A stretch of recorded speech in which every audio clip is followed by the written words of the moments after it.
अरे मैडम आप आज तो बहुत दिनों बाद। कमलेश जी, हाँ मैं वो पापा के केस को लेकर थोड़ा बिजी हो गई थी। आपके बाबा के बारे में सुन के बहुत दुख हुआ। हेलो, हाँ अभी मैं बिजी हूँ, बाद में बात करिए।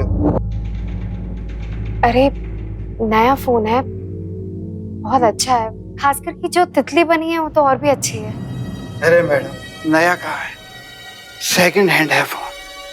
खैर आप बताइए कैसा आना हुआ। मुझे आपसे वो उद्घाटन वाले दिन के बारे में कुछ पूछना था। अरे मैडम 2 मिनट, मैंने चाय रखी है, मैं आपके लिए चाय लेकर आता हूँ, फिर आराम से बैठ के बात करते हैं।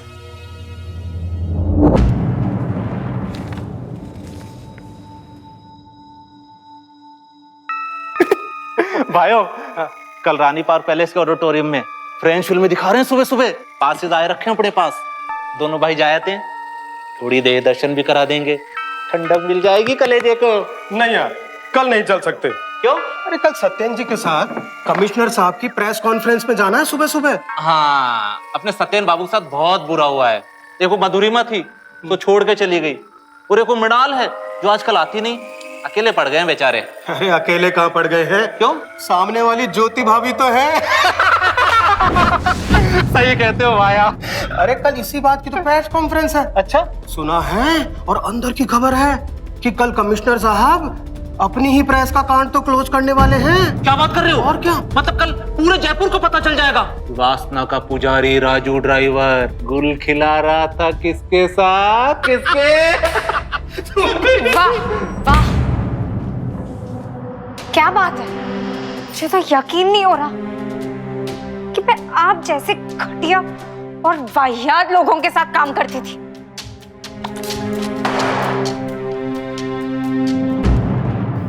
नमस्कार, मैं सुशांत सिंह आपका स्वागत करता हूं सावधान इंडिया की इस नई सीरीज एक किस्सा 5 हिस्से में। एक घटना जिसके हैं कई पेचीदा पहलू, जहां कई चेहरों ने ओढ़ा है झूठ का नकाब, लेकिन एक एक करके सारे नकाब उतरेंगे और अगले 3 दिनों में इस घटना के पीछे छिपे हर रहस्य का होगा पूरा खुलासा। एक तरफ जहां इस केस को आनन फानन में बंद किया जा रहा था, वहीं दूसरी तरफ मृणाल को ना तो खुद कोई रास्ता सूझ रहा था और ना ही कोई उसकी मदद के लिए आगे आ रहा था। ऐसे में अपने पिता के नाम पर लगे व्यभिचार के दाग को मिटाने के लिए क्या करेगी मृणाल? आइए देखते हैं नकाब एक किस्सा 5 हिस्से की तीसरी कड़ी।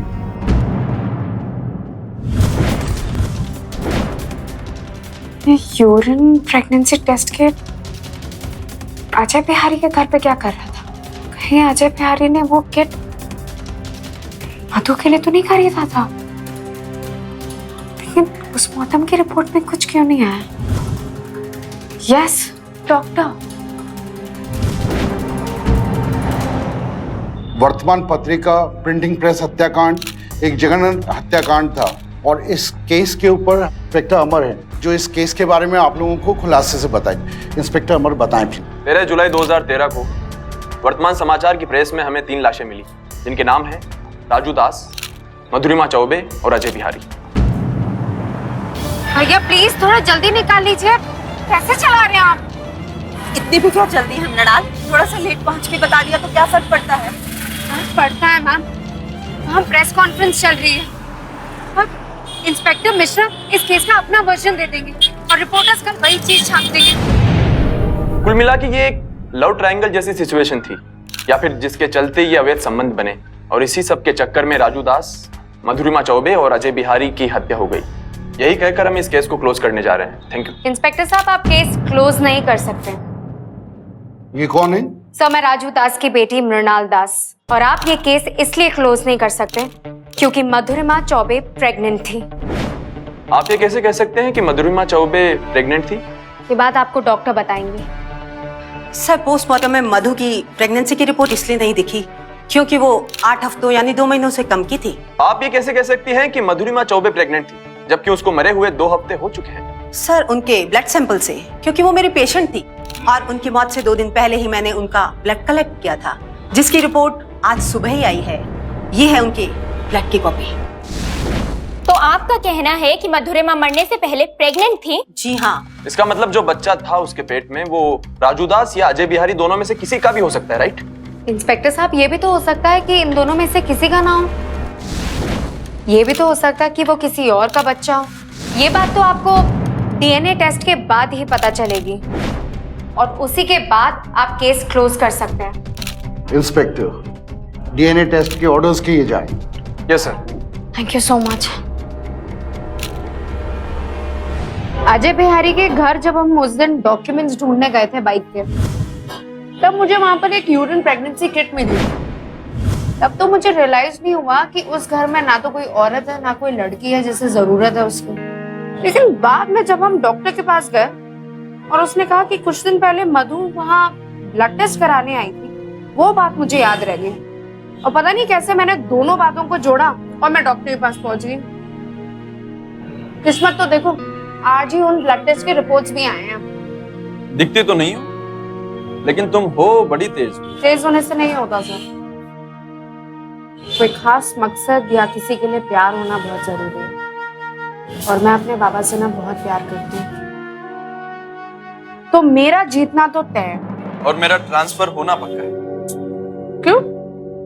क्योंकि वो लोग इस केस को बंद करना चाहते हैं। मैं नहीं कर पाया तो किसी और को बुला लेंगे।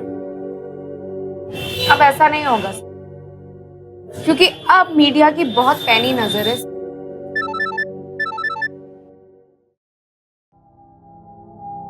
हाँ, अच्छा,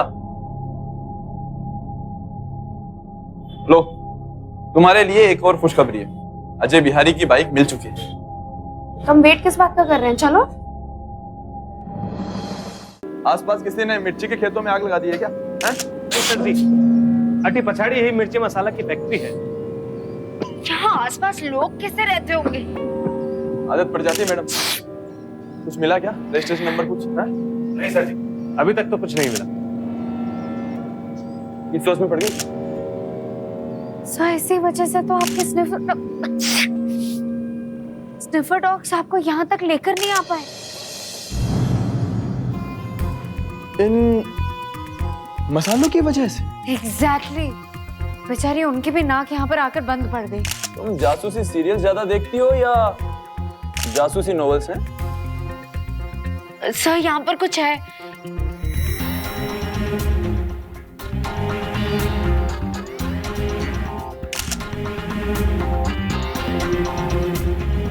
अमर, ये मेरे पापा की शर्ट है। ये देखिए मैं आपके लिए क्या लेकर आई। मेरे लिए? सिर्फ शर्ट ही दी, साड़ी नहीं दी इन लोगों ने। अरे ये शर्ट मैगजीन वालों ने नहीं दी है, जल कुक्कड़। इसे तो मेरी बेटी खरीद के लाई है, मेरी बेटी। वो भी अपनी पहली सैलरी से। अरे इस पर तो मेरा नाम भी लिखा है। देख देख देख, आरडी मतलब राजू दास। देख देख देख। शर्ट को फोरेंसिक लैब में एनालिसिस के लिए भेजते हैं। खून की जांच होगी, सब पता लग जाएगा। लेकिन एक बात मेरे को समझ में नहीं आती, हत्यारे चाहते तो इस शर्ट को कहीं भी फेंक सकते थे, उन्होंने इस शर्ट को इस बैग में क्यों डाला?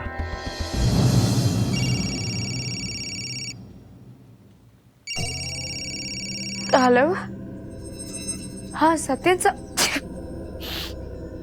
खुशखबरी। ठीक है, मैं अभी आ रही हूँ, मुझे जाना होगा।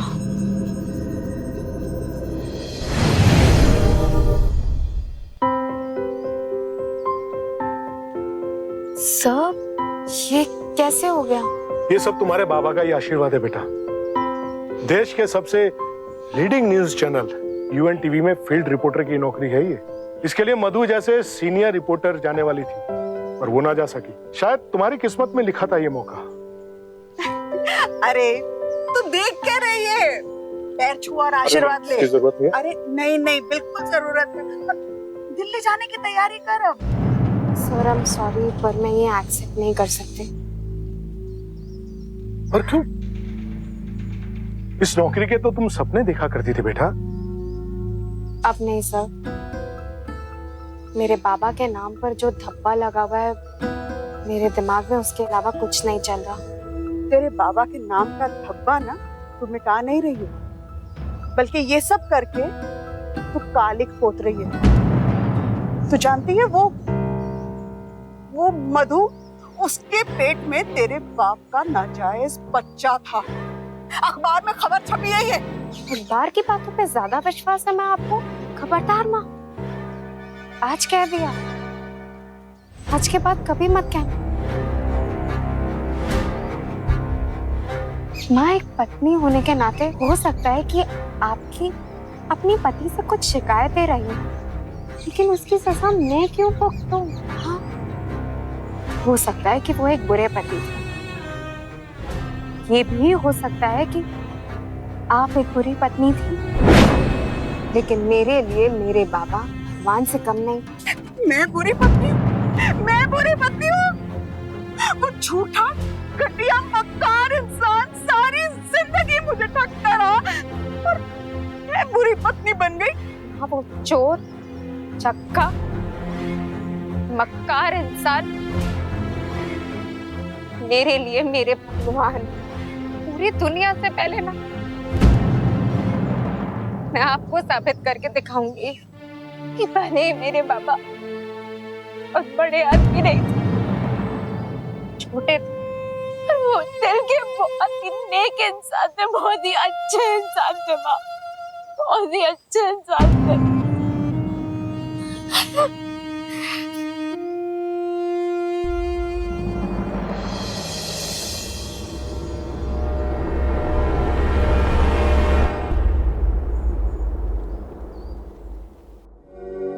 Good morning sir. मॉर्निंग। कहिए, आपने मुझे सुबह सुबह यहाँ क्यों बुला लिया? क्या खबर है? एक अच्छी खबर है और एक बुरी भी। तो फिर अच्छी खबर ही सुना दीजिए सर। डीएनए रिपोर्ट आ चुकी। मधुरिमा के पेट में जो बच्चा था वो ना अजय बिहारी का था और ना तुम्हारे बाबा का।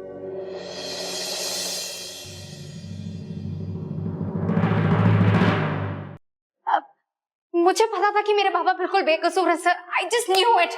लेकिन मृणाल, इस बात से साफ नहीं होता कि तुम्हारे बाबा और मधुरिमा के बीच कोई संबंध नहीं था, क्योंकि सारे सबूत तो इसी तरफ इशारा करते हैं। लेकिन सर, डीएनए रिपोर्ट से तो कम से कम इतना क्लियर हो गया है कि अजय बिहारी और मेरे बाबा के अलावा कोई तीसरा आदमी भी था जो इस केस से इन्वॉल्व था। और अगर हमें वो तीसरा आदमी मिल जाए तो इस केस का पूरा काया पलट सकता है। ये तो बहुत अच्छी खबर है। यही तो पूरी खबर है मृणाल। मेरा ट्रांसफर यहाँ से हो चुका है। ट्रांसफर? लेकिन अभी तो हम इस केस को सॉल्व करने के कगार में हैं। यही तो बात है, कोई ना कोई तो है जो ये नहीं चाहता कि ये केस सोल्व हो। ऐसा कौन हो सकता है? शायद मिनिस्टर आशीष भागवत। इसका मतलब हमारे पास सिर्फ ये एक हफ्ता है इस केस को सॉल्व करने के लिए। हमारे पास नहीं, सिर्फ तुम्हारे पास। मैं इस केस में अब तुम्हारी कोई मदद नहीं कर सकता मृणाल। सब कुछ तुम्हें ही करना होगा और वो भी इस एक हफ्ते में। सर, ये वर्तमान पत्रिका हत्याकांड केस के सबूत है जो आपने मंगाए थे। क्या करना है?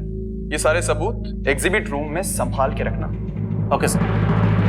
सर, मेरी तो कुछ समझ में नहीं आ रहा कि मैं अकेले कहां से शुरू करूं।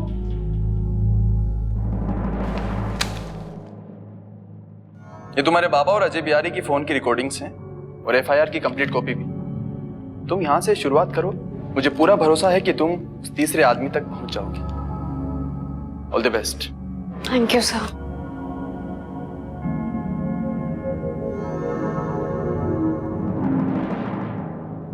वर्तमान पत्रिका प्रेस हत्याकांड में अभी तक एक भी गिरफ्तारी नहीं हुई है। विपक्ष ने इसे राज्य में कानून की व्यवस्था का पूरी तरह समाप्त हो जाने का सबूत बताया है और राज्य के गृह मंत्री आशीष भागवत से इस्तीफे की मांग की है।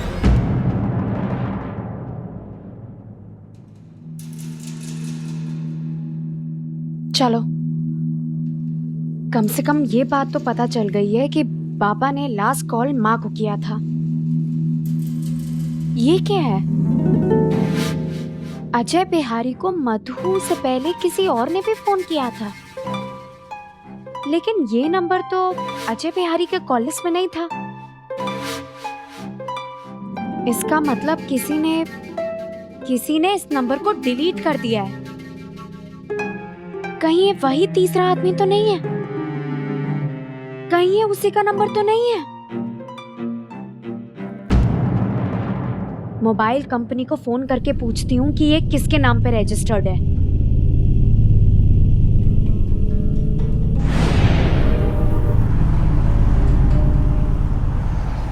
हेलो, ये नंबर 98798799 आप ही के नेटवर्क के साथ रजिस्टर्ड है क्या? Yes ma'am. अच्छा, आप मुझे बता सकती हैं कि ये नंबर किसके नाम पे रजिस्टर्ड है? पूछने की वजह जान सकती हूँ मैम? अरे वो भी मैं आपको बता दूंगी, पहले आप मुझे ये बता दीजिए कि ये नंबर किसके नाम पे नहीं रजिस्टर्ड है? मैम, हम ऐसे ही किसी को अपने कस्टमर की डिटेल्स नहीं दे सकते। ऐसे का क्या मतलब है? अरे इस नंबर से मुझे गंदे गंदे कॉल्स आते हैं, गंदे गंदे मैसेजेस आते हैं और कोई अजीब सी आवाजें निकालता है और आप कहती हैं ऐसे ही। मैम, आपको इस नंबर से कॉल आना पॉसिबल ही नहीं। ये नंबर पिछले हफ्ते से डिस्कनेक्टेड है। हाँ, मैं पिछले हफ्ते की बात कर रही हूँ। आप मुझे प्लीज जल्दी से बता दीजिए कि ये किसके नाम पे रजिस्टर्ड है। मैम, मैंने आपकी कंप्लेंट इस नंबर के खिलाफ रजिस्टर कर ली है, पर मैं इससे ज्यादा आपके लिए कुछ नहीं कर सकती। एयरवेल मोबाइल नेटवर्क पर कॉल करने के लिए शुक्रिया। आपका दिन शुभ रहे।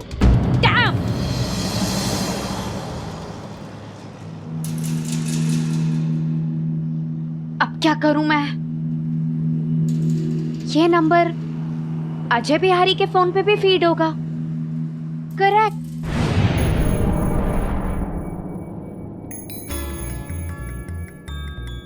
ओफो, कहाँ रह गया? क्या ढूंढ रही है मैडम आप? अरे हवालदार साहब, अभी मैं थोड़ी देर पहले यहाँ पर आई थी, याद है आपको? हाँ। वो मेरा फोन कहीं खो गया है, मिल ही नहीं रहा है। एक काम कीजिए, कॉल करके देखिए, शायद यहीं कहीं गिरा होगा तो आवाज सुनाई देगी। जी ठीक है।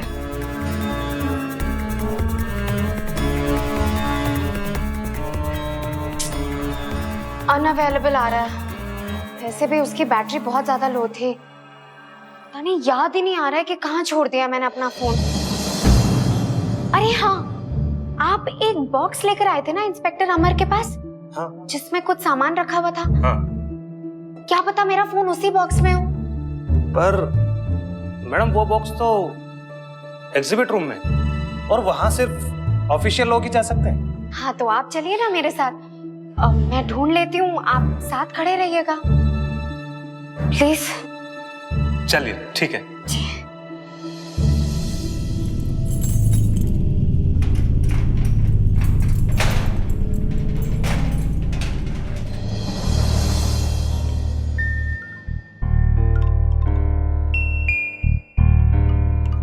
ये दो फोन है, इनमें से कौन सा फोन है आपका? मैं तो आपको पहले ही कहा था कि इसी बक्से में होगा मेरा फोन, ये वाला।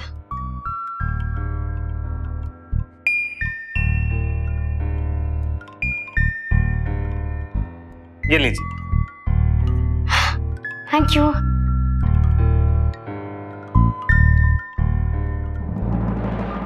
चूंकि पिछले कुछ दिनों से मृणाल पुलिस स्टेशन में अक्सर इंस्पेक्टर अमर के साथ ही दिख रही थी, लिहाजा हवलदार को उसकी बात पर जरा भी शक नहीं हुआ और उसने इस high profile triple murder case में दाखिल किए गए अहम सबूत उसे इतनी आसानी से ले जाने दी। हालांकि मृणाल जानती थी कि उसने जो कुछ किया वो गैर कानूनी था, लेकिन उसके पास और कोई चारा भी तो नहीं था, क्योंकि उसके पास अब सिर्फ एक हफ्ते की मोहलत थी।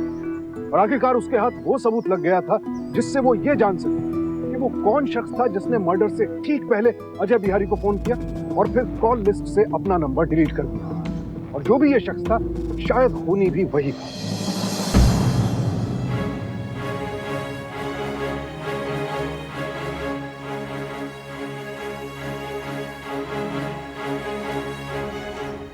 गॉड प्लीज प्लीज प्लीज, ये नंबर दिखा दे। वर्मा जी तो ये वर्मा जी कौन है? सत्येंद्र वर्मा। ये उनका दूसरा नंबर होगा, मतलब वो दूसरा आदमी बाइक पे सत्येंद्र वर्मा था। अच्छा, तुम्हारे बाबा और मम्मी के बारे में कोई खबर या सुराग? देश के सबसे लीडिंग न्यूज चैनल यूएनटीवी में फील्ड रिपोर्टर की नौकरी है। डीएनए रिपोर्ट आ चुकी। मधुरिमा के पेट में जो बच्चा था वो ना अजय बिहारी का था और ना तुम्हारे बाबा। मतलब इन सब के पीछे सत्येंद्र सर।